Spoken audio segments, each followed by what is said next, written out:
Boa noite, saudações a todos os ouvintes da Universitária FM. Eu sou Bosco Arruda, professor titular aposentado do Departamento de Engenharia de Produção da UFC, e este é um programa de iniciativa da ADUF, Seção Sindical, do Sindicato Nacional dos Docentes de Nível Superior Andes, cuja diretoria de assuntos de aposentados eu tenho a honra de ter assumido na gestão 2023-2025, a ADUF nas lutas, que tem na presidência a ilustre e combativa professora associada doutora Irenísia Oliveira. O programa Vivenciando a Academia, histórias marcantes nas universidades federais do Ceará, objetivo é entrevistar docentes aposentados ou com tempo de aposentadoria, mas ainda na ativa.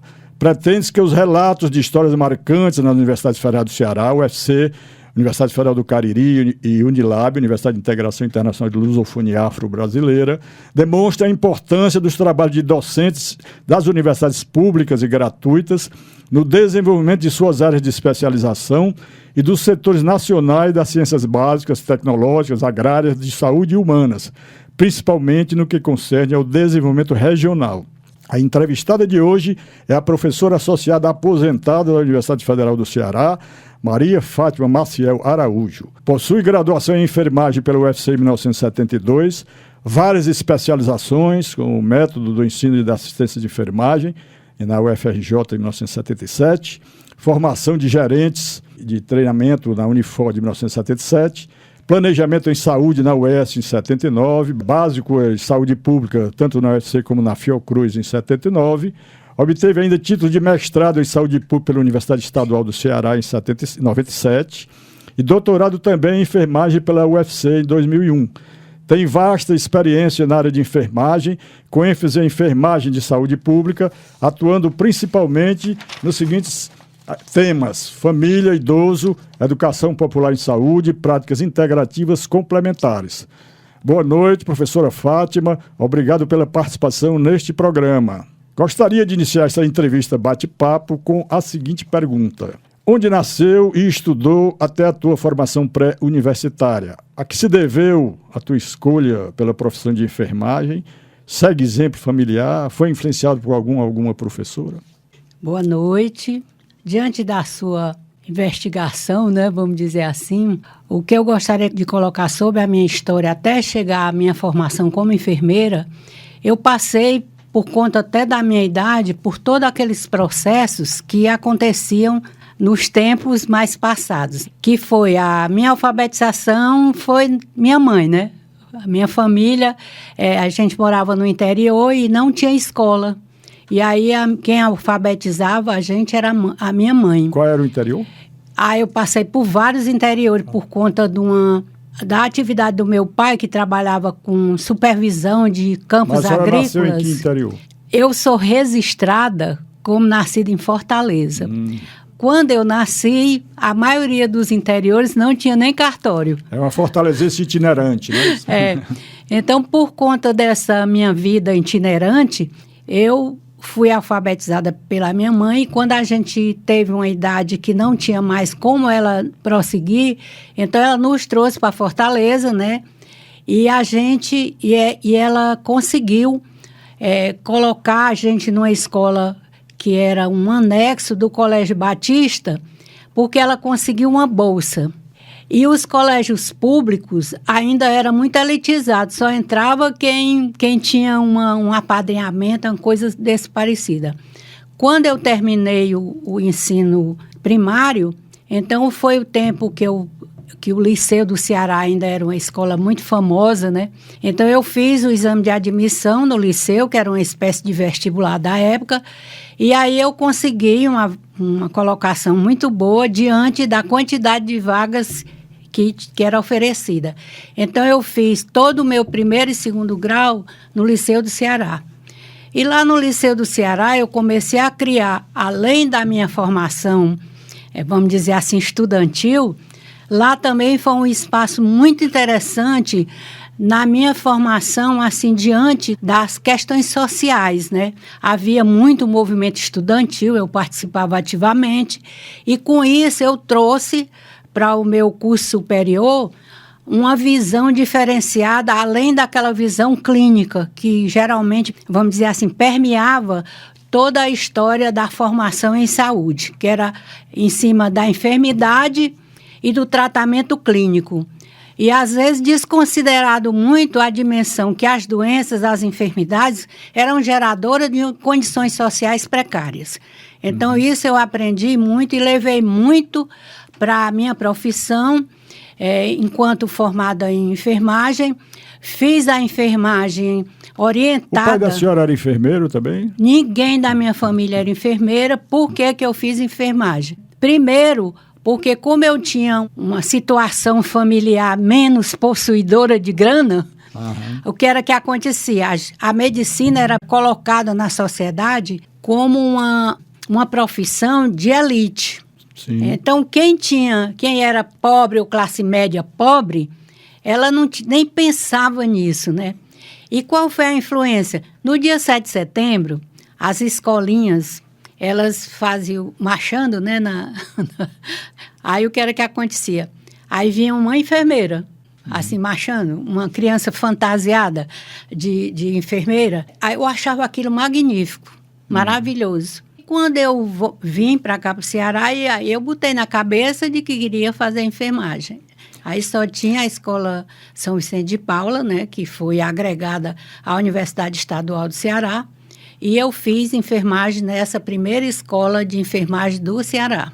A senhora levanta um problema interessante, que realmente na minha época também, já militei 44 anos na academia, né, me aposentei em 2018, praticamente.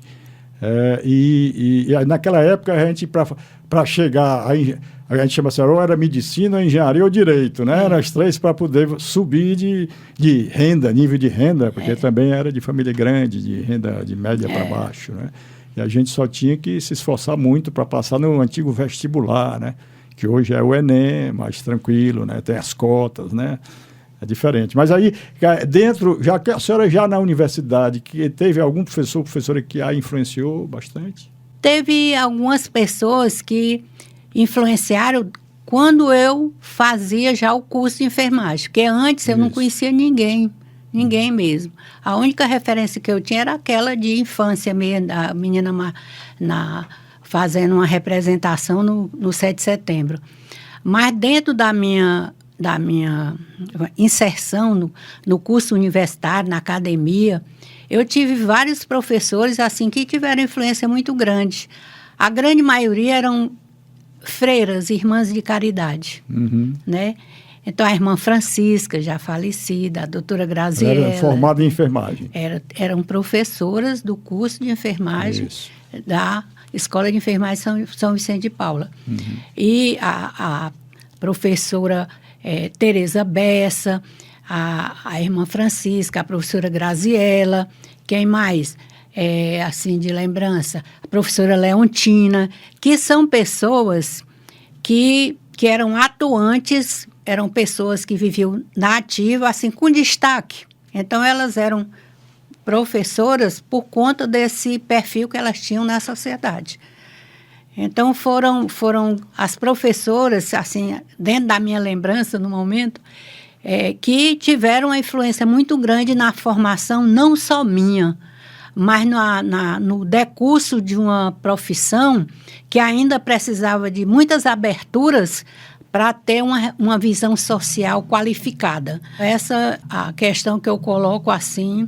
Eu queria perguntar à senhora também se a senhora fosse iniciar novamente na juventude, tomaria as mesmas decisões que te levaram à profissão de educadora na tua área profissional? Eu acho que sim. Não tenho tanta certeza, porque... A senhora se orgulha da trajetória, não é isso? Eu me orgulho da minha trajetória, mas também eu desafio muitas questões que ocorreram na minha trajetória. Sim. Sabe? A exclusão, a classificação das profissões a partir de os elitizados e os menos elitizados, a questão também da ciência, que, por exemplo, isso aqui é só uma coisa de fazer, não tem fundamentos, não tem abordagens teóricas, conceituais, filosóficas que orientem minha profissão. Então, eu pensaria muito em cima dessas questões. Ou se muda o caminho, né, dessa trajetória que eu vivi, ou então eu vou continuar perpetuando a exclusão. Eu perguntaria, então, para a senhora, como vês a tua contribuição dos teus colegas de equipe, que são, a gente na universidade trabalha com professores, colegas, estudantes, técnicos, né, na área de saúde pública regional? Eu tive, assim, uma vivência muito rica, sabe? Muito rica. Na minha convivência profissional, eu trabalhava também na Secretaria de Saúde do Estado, que foi um celeiro de possibilidades de aprendizagem. Então, eu trabalhava lá na área de recursos humanos, desenvolvimento de recursos humanos. Então, eu trabalhei como numa proposta de trabalho pioneira, eu trabalhei com um professor que era da universidade, professor Wilson Dias, que era da odontologia, ele já é falecido, mas era uma pessoa que tinha uma mente ampliadíssima, não sabe? Que fazia da gente pequena, grande. Então, ele oportunizou, assim, muita disposição para fazer a gente crescer. A gente recém-formada, né? Todo mundo trabalhando numa área extremamente desafiante e complexa, como é a área de desenvolvimento de pessoas, de recursos humanos, mas ele teve uma contribuição magnífica com a gente. Influenciou muito? Influenciou demais, assim, na minha formação como pessoa, como enfermeira, como gestora de processos de trabalho. Então, ele foi muito interessante. E também, lá na Secretaria de Saúde, eu vivenciei experiências também na área de planejamento, de planos de carreira, onde a gente teve uma militância muito profunda, porque foi a época que todo mundo queria ganhar mais do que o outro, né? Uhum. Aí é que eu digo a questão da divisão das profissões por estado de, vamos dizer assim, de reconhecimento social. Aí era uma briga danada. Então, todo mundo queria ganhar mais do que o outro, mas a gente conseguiu, através de uma leitura e uma orientação de um irmão meu até, ele me orientou sobre como criar um plano de carreira a partir de um salário que fosse unificado, porque o salário é por nível, a classificação é por mérito. Aí ele dizia assim, todo mundo tem que começar igual, né? O mesmo nível é. Agora, por mérito, você fez um curso, mestrado, doutorado, ou então um curso de curta duração, então você vai crescer na sua profissão, como carreira, a partir de mérito. Eu achei essa ideia genial e briguei muito por isso e parece que aconteceu. Pegando esse gancho aí que a senhora está colocando, eu perguntaria como é que interpreta essa relação tão importante, mas algumas vezes um pouco distanciadas ou demasiadamente hierárquicas, entre o A médica e o A enfermeira na área de saúde do país. Eu acho que aí tem um contexto social. A questão entre enfermagem e medicina é que nós somos cuidadoras, né? A gente cuida. Com certeza. E a medicina, ela também é cuidadora, mas o grande elemento que nucleia a profissão é a questão da doença. Ela cuida também, mas a sociedade em geral, ela busca o médico quando está com alguma enfermidade. Isso aí faz com que, às vezes, a gente pense que há uma diferença entre ser médico e ser enfermeiro, um que cuida e outro que trata. Eu acho que isso são visões voltadas para um contexto popular que formata suas ideias a partir do que vê. São duas tarefas igualmente importantes, o tratamento e o cuidado, não é isso? Com certeza, porque eu cuido de pessoas que também estão enfermas e cuido de pessoas que também têm saúde. O médico, ele cuida também de enfermos e de promoção da saúde. Uhum. Então, são profissões do mesmo campo de prática, mas com núcleos de práticas diferenciados. Uhum. Até porque o médico, ele tem uma atuação até mais invasiva, né? Por exemplo, eu não faço uma cirurgia, certo, mas eu cuido de uma pessoa cirurgiada. Com certeza. Não sabe? Então, são questões que é o formato da profissão. Mas isso faz com que, muitas vezes, se cria uma relação de subordinação. Não sabe? Por exemplo, quem cuida e quem trata. E isso foram experiências muito marcantes na vida das duas profissões. Agora, uma questão que eu teria para a senhora é o seguinte: o médico, muitas vezes, ele tem mais de um emprego, ele trabalha no serviço público, mas também trabalha em sua clínica particular, né? E tudo, ele ganha muito dinheiro com isso, muitas vezes. Os salários normalmente são muito bons dos médicos em relação a outras profissões. E o enfermeiro, ele também tem isso? Trabalha no serviço público e Não, atualmente já existe uma abertura muito para o empreendedorismo dentro da enfermagem. Hoje a gente tem pessoas ganhando muito dinheiro com trabalho domiciliar. Por exemplo, eu fui acometida da Covid, fiquei com feridas e eu contratei uma enfermeira com bom salário, né? Bom salário, uma pessoa altamente especializada para o trabalho como estomoterapeuta. Então, são especialidades, esteticistas, estomoterapeuta, pessoas que trabalham com enfermagem do trabalho. Então, é uma área que está se abrindo para a enfermagem, fazendo com que elas tenham dupla militância ou até tripla militância. Considerando que a área de saúde do Brasil tem sido cada vez mais privatizada, como considera que este fato, no pleno atendimento à necessidade da população em geral? Quais falhas percebes nas políticas de saúde pública no passado e atualmente no país? A abertura, eu acho que começa mesmo com as mudanças regimentais, normativas, porque antes a gente não tinha um SUS que garantia o direito de todos e dever do Estado. A gente tinha uma certa proteção por alguma legislação menor, mas com o aparecimento do Sistema Único de Saúde como proposta política e de transformação de um modelo de saúde centrado na doença para centrado na saúde, né? Então, isso teve uma revolução entre a gente.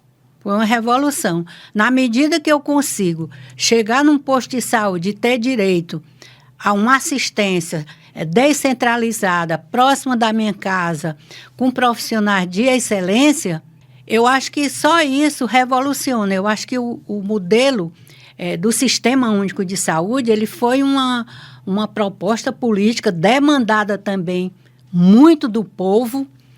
Não sabe que isso não foi uma coisa de autoridade, isso é uma coisa de povo mesmo, que saiu de baixo para cima, numa luta constante, em debates constantes, que eu participei muito disso por conta da minha própria vontade de não ficar esperando a morte chegar, né? Só deitada esperando a morte chegar. Então, a gente participou ativamente das lutas populares no sentido de chegar à Constituição que já determinou isso. Com certeza. Então, isso foi muita coisa que foi revista nas leis voltada para a saúde e outras questões que também violentavam a questão da sociedade em geral. Então, foi desse jeito que eu acho que a gente conseguiu chegar num patamar mais democrático de acesso à questão da saúde. Né? Nós vivemos num país que a gente não pode dizer que é muito democrático, eu diria que é mais plutocrático do que democrático, né? Porque o poder dominante está muito na mão da turma da grana. Esse pessoal da grana, eu não sei se a senhora concorda comigo, mas eu costumo dizer, e falava muito nas minhas aulas, dessa questão de uma certa patologia mental da pessoa que se apega muito ao dinheiro, à pecúnia e à propriedade privada. Eu fico pensando, eu estava falando agora com o Zé Raimundo, que eu ia contando, a Mega Sena foi 50 milhões, aí parece que ontem alguém ganhou, né? Se a pessoa ganha 50 milhões e não tocar fogo em R$1.000 todo dia, ela vai ter um patrimônio, vai ter condições de ela, os filhos, os netos, os bisnetos, a descendência, várias gerações, viverem uma qualidade de vida muito boa. E se essa pessoa guardar 50 milhões só para render mais, né, aplicando na Selic aí, que o nosso amigo o do Banco Central não quer deixar baixar, o nosso amigo não, nosso inimigo. O que é que agregaria a qualidade de vida da pessoa que ganhou 50 milhões? Ganhar mais 50 milhões. Tá? Se isso não tivesse um impacto negativo em quem precisa, porque tem meninos sem escola, tem gente passando fome, tá? Tem gente sem cuidar de saúde, porque não tem apoio no interior, né? Não teria problema, o problema é que tem. Então, esse acúmulo demasiado de pecúnia e propriedade, para mim, é uma patologia mental. O que é que a senhora acha disso? É o seguinte, a minha concepção é a seguinte: o dinheiro é o grande intermediário das relações. Os meus amigos são do meu tamanho. Os seus é o tamanho do seu. Então, a gente gira o dinheiro, essa questão do dinheiro como intermediário das relações. Os meus amigos é do tamanho do dinheiro que eu possuo. O canto que eu trabalho é do tamanho do dinheiro que eu possuo. Tudo gira em torno disso. A gente sabe categoricamente que a exclusão social se dá pelo domínio de um grupo muito pequeno. Em resumo, a senhora está repetindo a sabedoria popular: dize-me com quem andas, eu te direi quem és, né? Exatamente. Então, o dinheiro hoje, essa corrida atrás do dinheiro, é porque o dinheiro hoje está demonstrado, coloquialmente falando, que eu não tenho estudo sobre isso, mas o dinheiro está mostrando que eu tenho que fazer dinheiro de qualquer maneira. Daí a questão da violência, a questão das pessoas enganando umas às outras.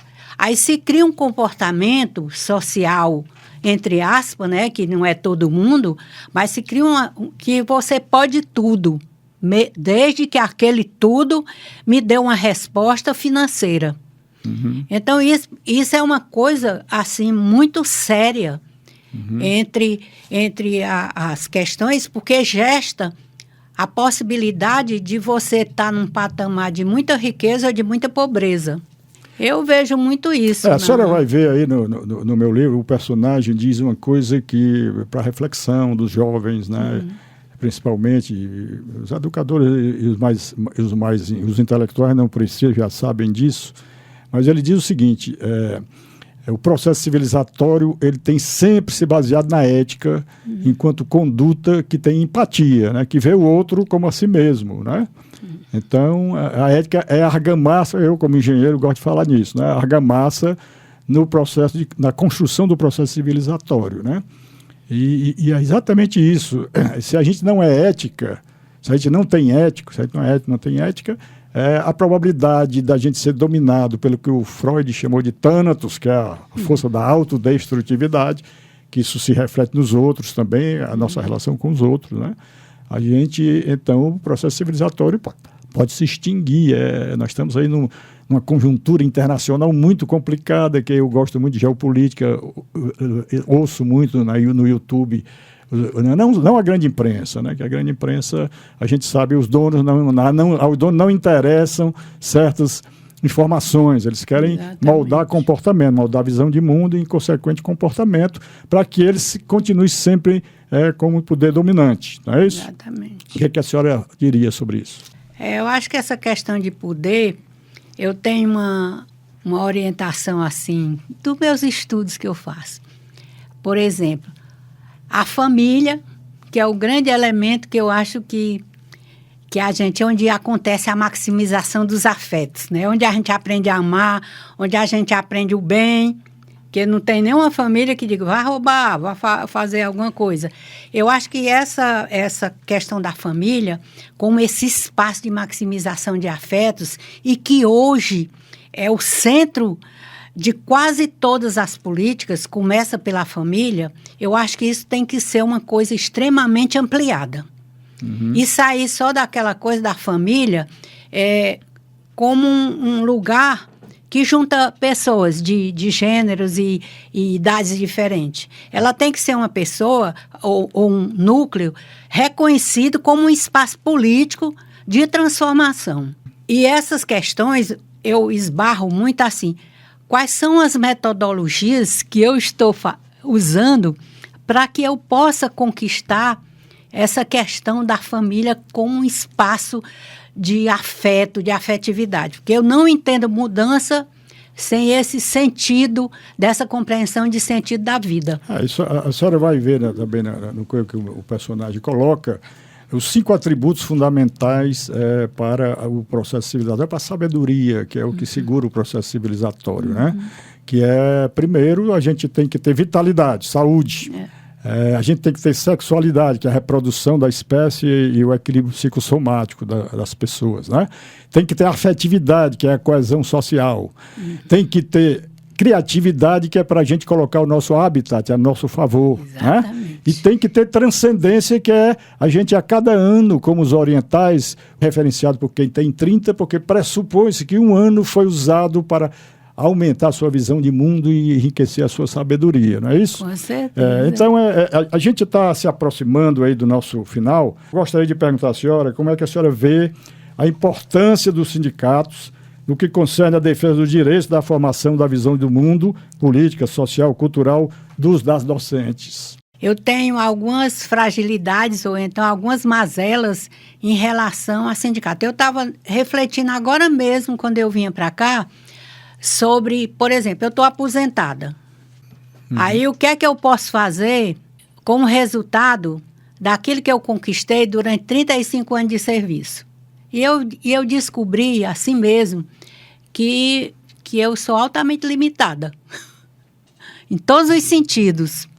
De viajar, de sair de casa, de comprar uma roupa bonita, coisas simples do cotidiano, eu tenho um impedimento porque não existe uma luta realmente de reconhecimento, não só dos sindicalistas ou do presidente ou coisa da direção, mas o sindicato, ele tem que ter uma luta, além do trabalhador, uma luta muito ferrenha em frente às autoridades. Qualidade de vida, Porque essa questão é uma coisa seríssima. Com certeza. Então, eu acho que o sindicato tem uma validade extraordinária, mas eu acho que o rumo das lutas populares tem que ser mais ativo. Quero antecipar, agradecer a presença da senhora aqui no nosso programa. Eu sei e tenho certeza que o grande público vai refletir muito sobre a sabedoria que a senhora tem colocado aqui nessa entrevista. Quais seriam as suas últimas palavras, por favor? Não, só gratidão, né, de terem se lembrado de mim para poder apresentar alguma coisa que fosse útil dentro do sentido do projeto que vocês colocaram. E a outra coisa é assim, é colocar a questão da velhice em cena, porque vocês estão recrutando pessoas que são aposentadas, são pessoas velhas. Vamos no contrapor ao etarismo, que se chama, né? E aí a gente está contra o etarismo, idadismo, tudo que tem os dismos aí na Então a gente agradece a senhora novamente, a grande público. Boa noite.